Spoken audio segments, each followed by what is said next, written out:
A very good morning to all of you. This is your SST period, and we were doing chapter number 1 of history, how, when, and where. Yesterday we did question answers of chapter number 1 from supplementary book, and today we are going to do question answers from NCERT books. So, open your NCERT book at page number 8. I am counting down to 5. Open your books. 1, 2, 3, 4, 5. Yes, very good. So, see what is the first question.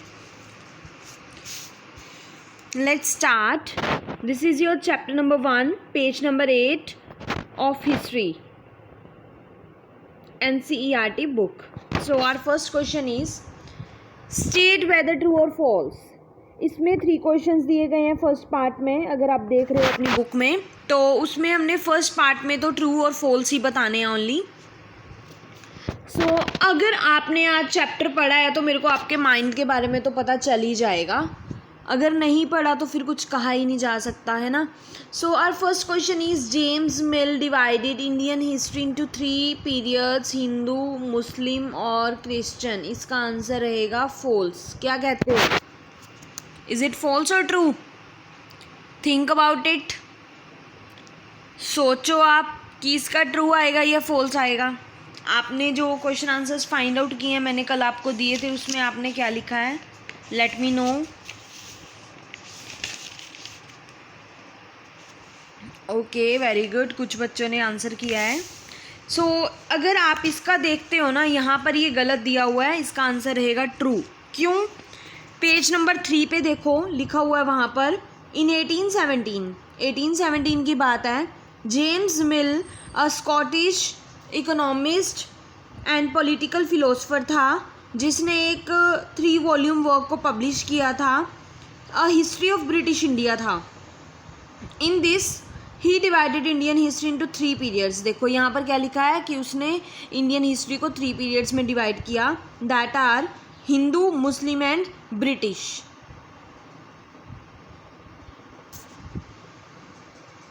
तो यहाँ पर क्या आता था? British.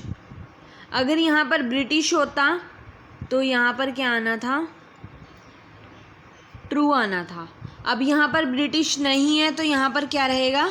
False ही रहेगा. Is it true और false? सो इसका answer है फॉल्स.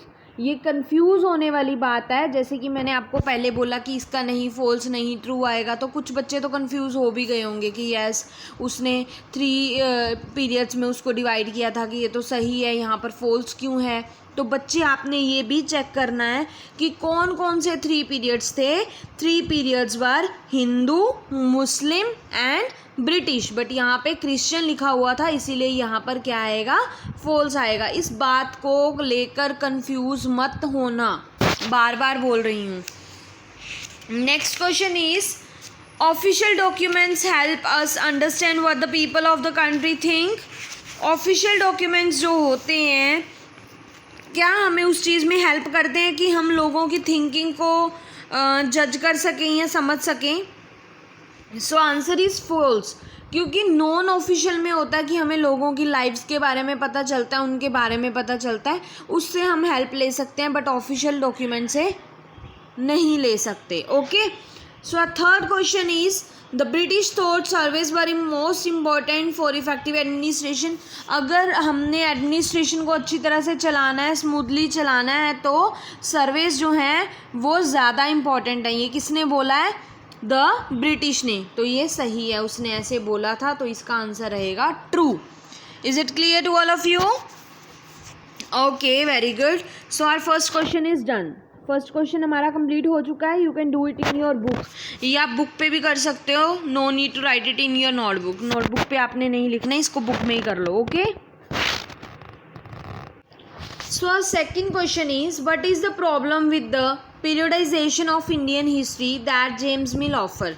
जेम्स मिल ने जो ऑफर किया वो क्या प्रॉब्लम थी कि जो कि इंडियन हिस्ट्री के साथ हो रही थी? The problem with the periodization of Indian history that ये थी कि जेम्स मिल जो था उसने ऑफ़र किया था कि that is based on the religion of rulers of the time.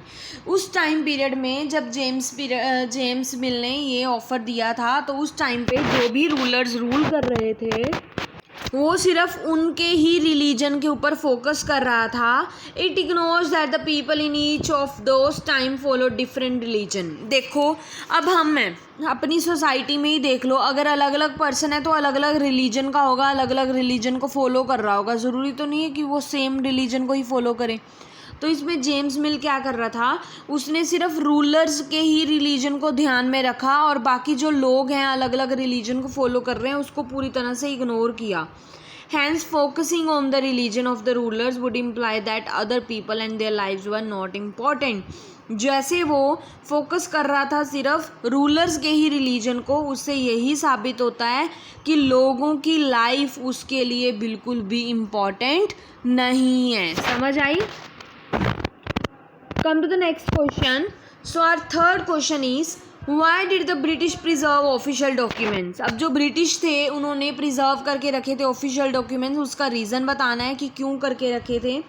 Okay, so the British preserved official documents because these records can be studied and used in order to administer the country effectively.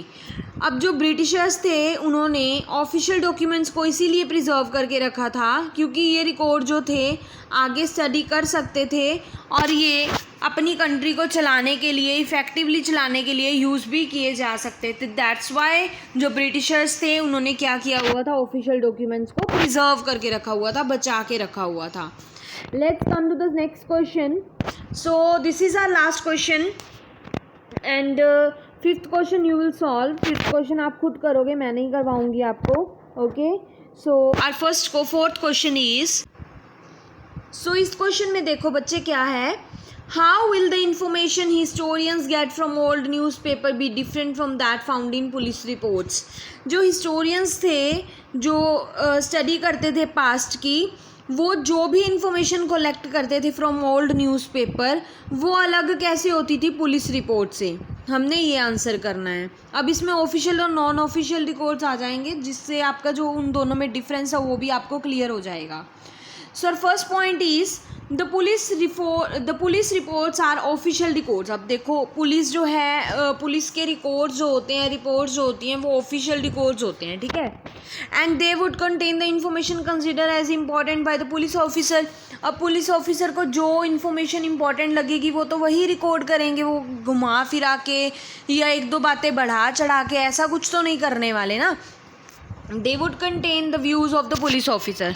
इसमें जो police officer है उसके क्या हो सकते हैं, views भी हो सकते हैं, उसकी थिंकिंग भी आ सकती है। तो जो पुलिस रिपोर्ट्स होती हैं, पहली बात वो ऑफिशियल रिकॉर्ड होते हैं और वो इम्पोर्टेंट जो चीज़ें इम्पोर्टेंट होती हैं पुलिस ऑफिसर जो होगा वही लिखेगा और इसमें वो अपने व्यूज़ भी लिख सकता है। तो this was the police report.